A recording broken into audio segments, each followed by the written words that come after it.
Aujourd'hui, à mon réseau social, on vous parle de deux regroupements d'artistes de la région. On commence avec le milieu artistique orléanais, alors qu'on vous parle du regroupement bleu, qui permet aux artistes orléanais de miser sur la force du nombre.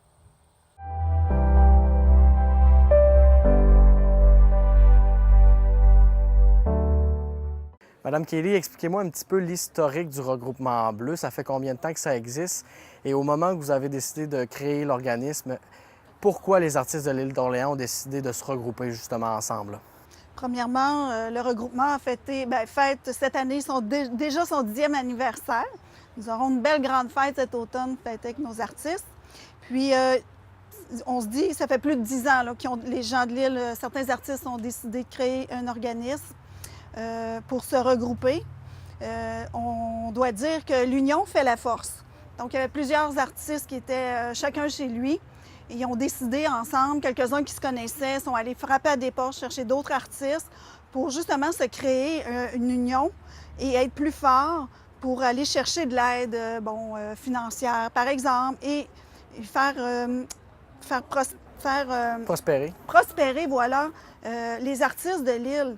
Souvent, on recherche les artistes. Bien, à l'époque, c'était plus comme ça, c'était plus difficile. Donc, maintenant, tous ensemble, on peut faire de plus beaux projets.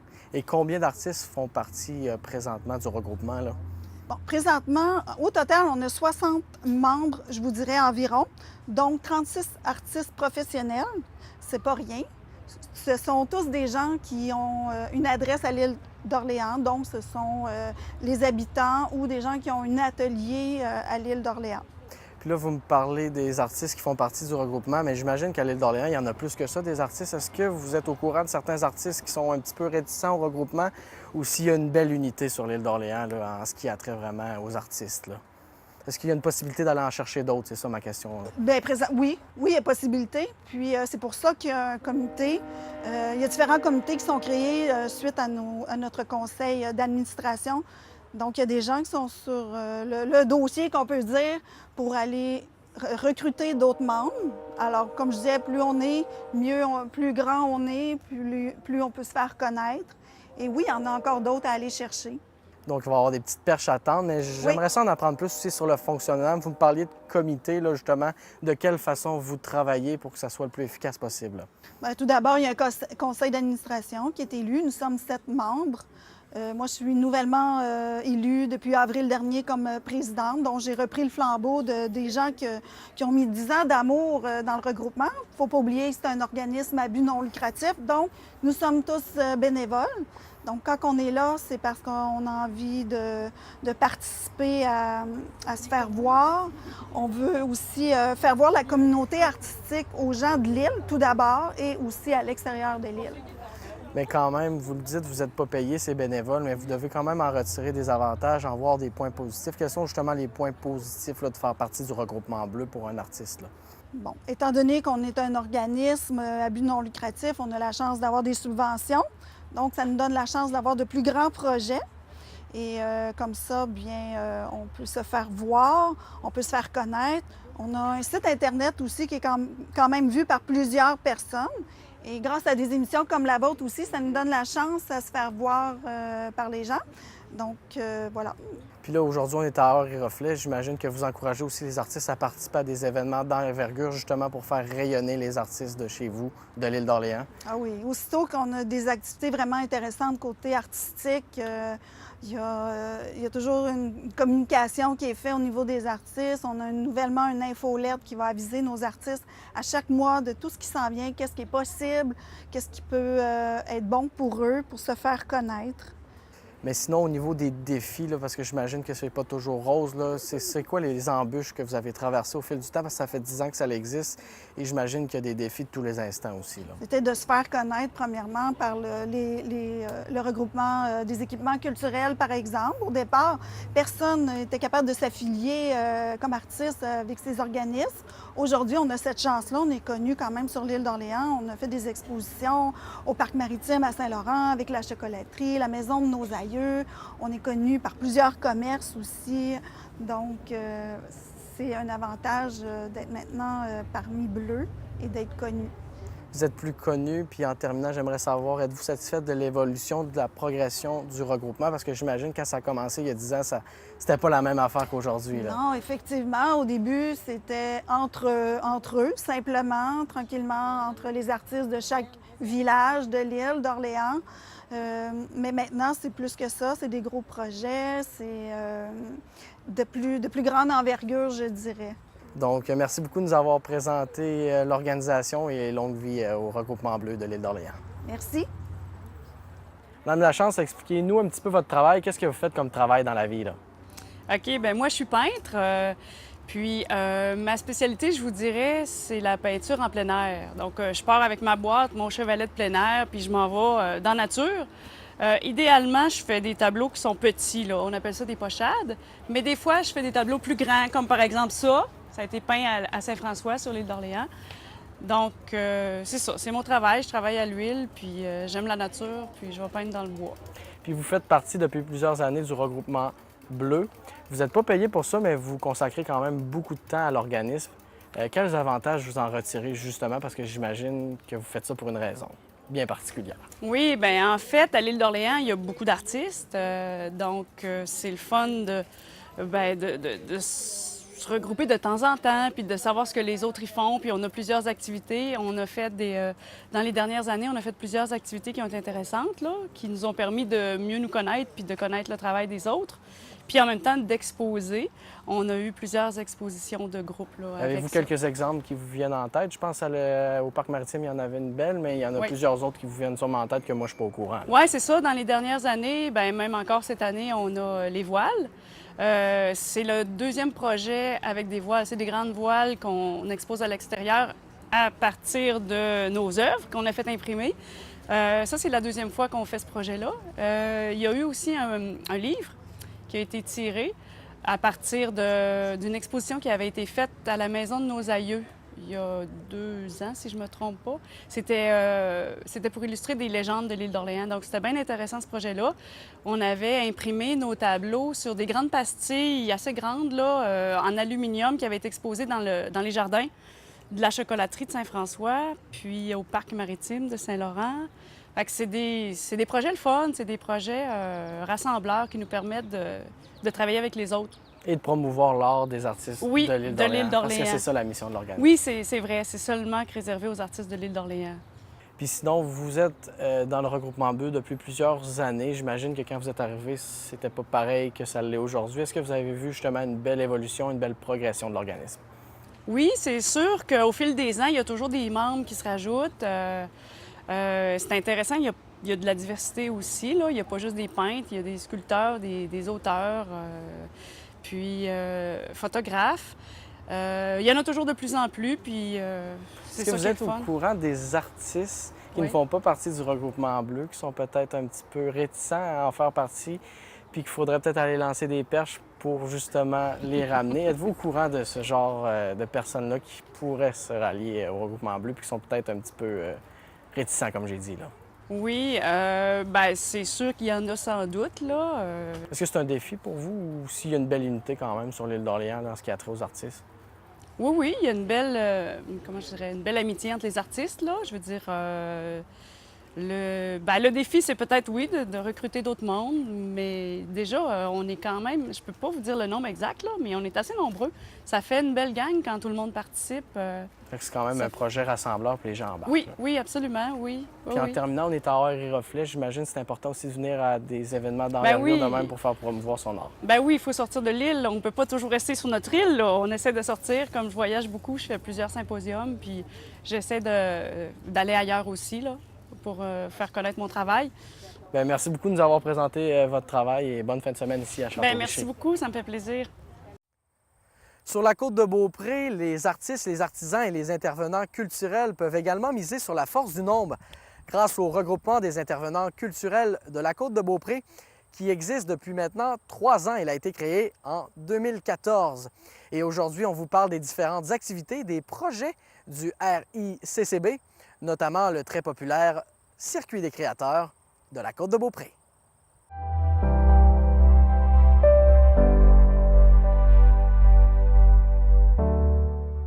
On va parler un petit peu de l'historique du RICCB. Madame Lévesque, parlez-moi du moment que vous avez décidé de vous regrouper ici sur la côte de Beaupré. Et surtout, j'aimerais savoir pourquoi c'était nécessaire et pertinent de le faire à ce moment-là. En 2014, en fait, moi, je faisais ma maîtrise en gestion du développement culturel. Puis, je me suis rendu compte dans mon sujet de maîtrise que les gens travaillaient beaucoup en silo. Puis, en même temps, je siégeais sur le CA de développement Côte-de-Beaupré et sur le CA de l'Alliance Affaires Côte-de-Beaupré. Et je me suis rendu compte que les artistes, les artisans, les intervenants culturels n'étaient pas beaucoup dans le milieu des affaires, puis qu'il y avait aussi beaucoup de besoins qui n'étaient pas comblés. Donc, j'ai rencontré les gens du milieu, puis à partir de ce moment-là, on a mis un plan d'action de l'avant avec des idées pour être capable de changer des choses. C'est comme ça que le RCCB, le regroupement des intervenants culturels, est arrivé. Parce que c'est les intervenants culturels, tu as mentionné les artistes, mais ça ratisse plus large que ça. J'aimerais savoir qu'est-ce que ça regroupe, là, tous les intervenants. Là, il y a plus que les artistes. Oui, tout à fait. En fait, c'est parce que dans notre stratégie, c'est que les plus grandes entreprises peuvent aider les plus petites. Les plus petites étant les artistes et artisans qui travaillent chez eux. Et les plus grandes entreprises étant les galeries d'art, les économusées, les musées, entre autres comme l'économusée de Françoise Lavoie, l'Atelier Paris. Il y a aussi Cuivre d'art Alberger, qui est une entreprise privée. Il y a aussi la Galerie d'art Mont-Sainte-Anne. Donc, c'est des entreprises qui peuvent permettre ils ont une plus grande affluence et qui peuvent, il y a une plus grande, souvent ça fait des années qu'ils sont là, donc c'est plus facile pour eux d'être porte-parole et de parler au niveau des artistes et artisans de la Côte de Beaupré. Madame Lévesque, quelle est la mission justement du regroupement des intervenants culturels de la Côte de Beaupré? La mission est de faire connaître et reconnaître les acteurs culturels sur la Côte de Beaupré. Justement, on a des projets qui sont porteurs dans le but de développer cette mission-là, dont le Circuit des créateurs de la Côte de Beaupré. Et pour y arriver, vous avez plusieurs initiatives. Tu as parlé du Circuit des créateurs. On va avoir l'occasion d'en reparler plus tard dans l'entrevue. Mais comment ça fonctionne? Parce que pour y arriver, je pense que vous travaillez par comité. Est-ce exact? Oui, tout à fait. En fait, comme il n'y a pas de permanence au sein du CA, au sein de l'organisme, on a divisé le travail en différents comités, dont entre autres celui du circuit. L'année passée, il y avait eu le calendrier avec Manon Dumas. Il y a aussi un comité qui s'occupe de toutes les 5 à 7 activités socio-culturelles. Il y a un comité aussi au niveau du recrutement. Donc, on a divisé justement les tâches pour que ce soit le plus équitable possible envers le monde. Vous venez de mentionner quelques initiatives du RICCB, mais la plus importante, j'ai cru comprendre que c'est le Circuit des créateurs. En quoi ça consiste concrètement, là? Oui, le Circuit des créateurs, en fait, c'est un parcours qui permet de faire rayonner les artistes et artisans ainsi que les intervenants culturels, plus au niveau culture, là, à large. Sur la Côte de Beaupré, on a, entre autres, ça part des Chutes Montmorency jusqu'à Saint-Tite, Saint-Joachim, Saint-Fériol. On a une trentaine de stations en tout. Puis, les gens peuvent visiter durant toute l'année les stations. Les stations se retrouvent sur le site internet qui est circuitdescréateurs.cdb.com.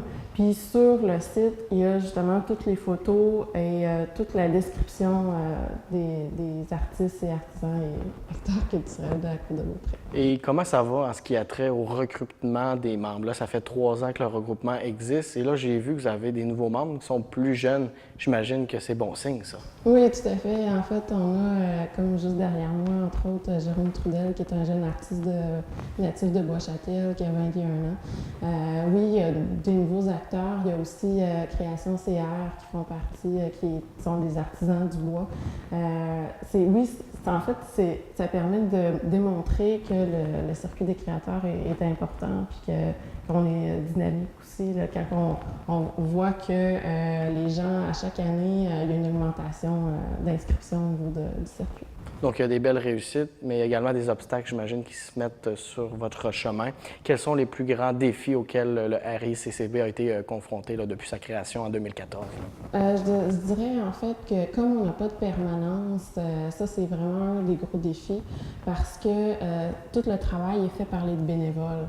Alors on est déjà très surchargé et il y a beaucoup de responsabilités en tant qu'acteur culturel. Fait le défi, c'est vraiment d'arriver à tout faire puis à développer en impliquant tout le monde bénévolement. Alors, c'est vraiment au niveau des tâches puis du développement de l'organisme. Ce qui est intéressant cette année, c'est qu'il y a vraiment un regain au niveau du CA. Là. Il y en a plusieurs membres actifs puis qui veulent que ça bouge. Donc, on sent qu'il y a vraiment un intérêt majeur cette année. On va terminer sur notre plus personnel. Vous le faites, vous vous impliquez. Et puis, pourquoi vous le faites? Pourquoi ça vous tient à cœur? Parce que j'imagine que vous en retirez des avantages là, sur le terrain. En tant que membre du RCCB, moi, j'ai toujours été quelqu'un de très actif dans ma communauté. Mon père est comme ça, mon grand-père était comme ça. Puis, pour moi, c'est important de travailler en collaboration avec les autres parce que ça nous permet de partager des ressources, puis des fois aussi d'avoir une opinion externe quand tu vis des défis ou des épreuves. Puis ça permet aussi, je dirais, au niveau du développement de marché, on a la même clientèle au niveau des arts et la culture. Alors, l'idée de travailler ensemble, ça permet d'être plus fort dans la région. Et il ne faut pas oublier aussi que le circuit des créateurs, on est le seul circuit dans la grande région de Québec, là, Québec-Chaudière-Appalaches, au niveau des arts et la culture. Donc, c'est quand même un projet majeur qui fait une différence pour la Côte de Beaupré. Madame Lévesque, merci beaucoup de nous avoir aussi bien présenté le regroupement des intervenants culturels de la Côte de Beaupré et longue vie à l'organisme. Merci. Chantal, tu es l'ancienne présidente du RICCB. Tu as été à même de voir l'évolution de l'organisme. Es-tu justement satisfaite de la progression et du développement du regroupement des intervenants culturels de la Côte de Beaupré là, depuis 3 ans? Parce que ça fait 3 ans que ça existe. Ça fait même presque 4 ans, parce que la première année, on a commencé un petit peu en cours d'année, je dirais, mais ça a parti vraiment à Lyon. Il y avait vraiment un réel besoin, puis on est très contents parce que d'année en année, on a toujours eu plus de membres, des gens, que ce soit des membres actifs, que ce soit des partenaires en diffusion aussi, donc des entreprises qui ne sont pas liées directement aux arts et à la culture, mais qui veulent en faire la promotion. Donc oui, on est vraiment contents du développement. Puis aussi les partenaires qui sont avec nous depuis le début, qui renouvellent leur participation et qui se bonifient au fil du temps. Donc là, tu m'as mentionné le recrutement des membres, c'est une belle fierté. Aussi, la participation des partenaires. Y a-t-il d'autres belles réalisations qui te viennent en tête là, présentement? Là? Bien, des réalisations, c'est sûr que d'année en année, le circuit des créateurs est de plus en plus connu. On a développé aussi du matériel pour qu'il soit mieux connu. Donc, c'est sûr que dès le départ, on avait un dépliant, mais en cours de route, on a développé les outils pour que les membres puissent être mieux identifiés et que ce soit plus facile à repérer. On a un magnifique site Internet aussi sur lequel on peut découvrir le rôle de chacun des intervenants culturels, où ils se situent, comment ça fonctionne, les heures d'ouverture. Donc, c'est sûr que petit à petit, on est de mieux en mieux connus et on contribue à l'activité économique du milieu, puis à l'offre touristique aussi. Tu me parlais du site Internet. Je te voyais aussi prendre des photos pour les réseaux sociaux tantôt. J'imagine que c'est important d'être actif sur les Internets, justement, parce qu'on est dans cette ère-là. Là. Oui, c'est sûr. C'est sûr aussi que cette ère-là fait appel principalement aux jeunes. Nous, on a une clientèle qui visite les circuits des créateurs de tout âge. Donc, c'est sûr qu'il faut trouver les solutions. Puis ça aussi, c'est un défi pour rejoindre tout le monde. Au niveau du site, on le bonifie à tout instant, à chaque fois que nos membres souhaitent qu'on y ajoute des éléments, mais aussi au niveau de Facebook, on fait beaucoup la promotion. On a Isabelle Robichaud qui travaille avec nous, qui est sur le conseil d'administration aussi, et qui le nourrit énormément d'articles pertinents, puis aussi évidemment de tout ce qui a trait à nos membres. Dans le RICCB, il n'y a personne qui est payé, mais vous mettez beaucoup de temps. Tu es un exemple, tu mets beaucoup de temps, mais j'imagine que tu en retires des avantages. J'aimerais que tu parles justement de ces avantages-là. Pourquoi tu as décidé de mettre autant de temps là, pour le RICCB? Bien, en fait, les avantages, c'est la fierté, parce que moi, je trouve que notre milieu, on a vraiment un milieu extraordinaire. On a des membres qui font partie de notre circuit, la majorité d'ailleurs, qui sont des gens vraiment extraordinaires, autant pour évidemment leur personne, mais aussi leur création, leur façon de promouvoir l'art, de promouvoir le milieu culturel. On a des sites exceptionnels et le bonheur de s'y impliquer puis d'y mettre d'autant de temps, c'est de développer la fierté, la mienne pour commencer, mais de contribuer à ce que notre milieu, la population, développe cette fierté-là aussi, parce que un des rôles du RCCB puis du Circuit des créateurs, c'est de faire connaître le milieu artistique et culturel, mais aussi au sein de la population. Parfois, c'est des gens qui habitent à côté, qui ne savent pas qu'on existe, donc c'est important justement de le faire connaître auprès de tous et que cette fierté-là puisse rayonner dans son ensemble. Tu parlais aussi de la force de se regrouper.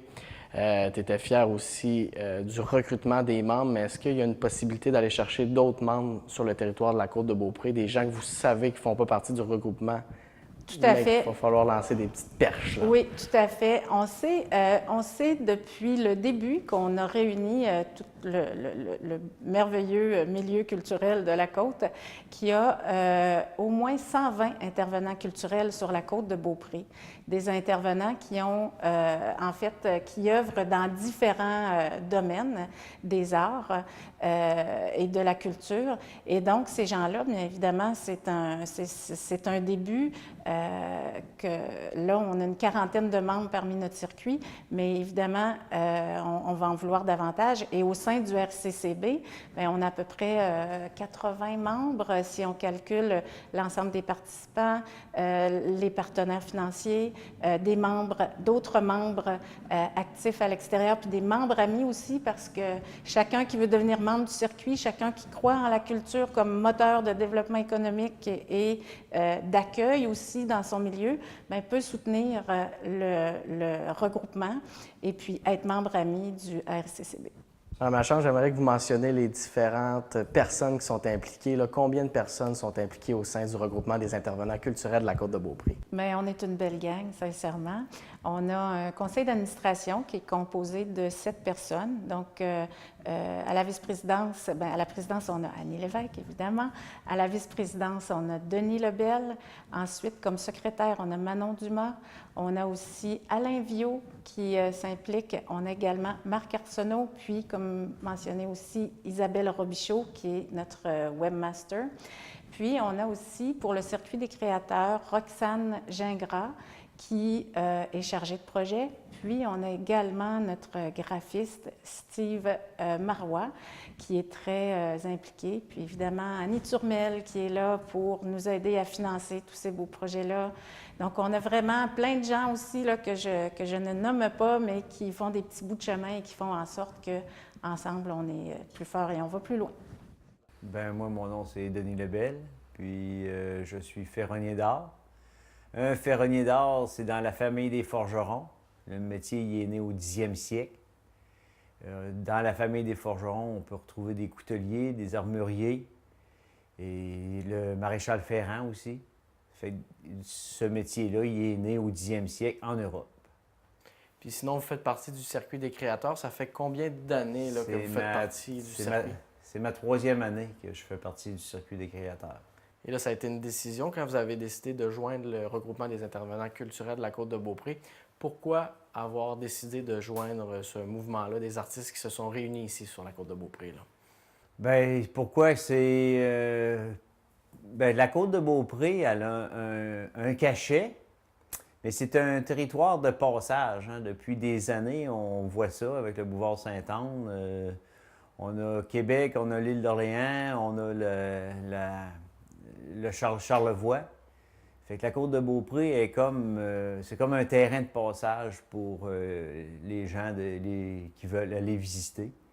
Puis en faisant partie du circuit des créateurs, j'ai dit, tiens, si on est un regroupement, bien, on va plus paraître sur la région de la Côte-de-Beaupré, puis faire un circuit, qu'on le nomme le circuit, c'est vraiment un circuit pour que les gens puissent s'arrêter sur la côte de Beaupré. Donc, vous croyez vraiment à la force du nombre, et depuis que vous avez adhéré au mouvement, là, voyez-vous des avantages, là, justement, sur peut-être l'achalandage ici, là? Bien, l'achalandage ici, c'est pas très nombreux, mais moi, ce qui me plaît bien du circuit des créateurs, c'est d'être capable c'est le regroupement, de connaître qu'il y a des artistes et artisans sur la côte de Beaupré. Ça me fait connaître ce monde-là. Et avec eux, je crée des liens, que je peux partager des activités. S'ils ont des activités, bien, c'est partagé. Ça fait que là, je suis au courant des activités. Mais pour l'achalandage, il y a le site Internet, que ça donne une possibilité pour la visibilité. Il faut se mettre à l'ère du numérique. Ouais, vraiment, ouais. là. Puis il y a une autre chose aussi, c'est qu'en faisant partie du circuit des créateurs, bien, je suis plus tout seul dans mon atelier. Je suis avec un regroupement. Fait que c'est un peu comme la solidarité qu'on pourrait dire. Ouais. Puis qu'est-ce que ça implique, ça, de faire partie du regroupement des intervenants culturels de la Côte de Beaupré? Parce que je sais que vous faites partie du CA, là, ça ressemble à quoi votre implication, là? Ben, pour le CA, c'est sûr que on s'implique un peu plus que si on est juste membre. Quand on est membre, ben, on a juste à suivre, on a des directives à suivre d'avoir un lieu physique qui est potentiel à recevoir des gens. On peut être aussi avoir un lieu physique, on n'est pas obligé de recevoir des gens, mais on a comme un comité de sélection pour voir l'artiste ou l'artisan, ce qu'il peut montrer au public. C'est ça. Si on a parlé des défis là, dans le domaine, là, c'est quoi les plus gros défis qui, selon vous, là, se pointent le bout du nez? Là? Bah, les défis, c'est surtout, on pourrait dire, une continuité. C'est de ne pas lâcher. Le défi, c'est de trouver des nouvelles idées, toujours.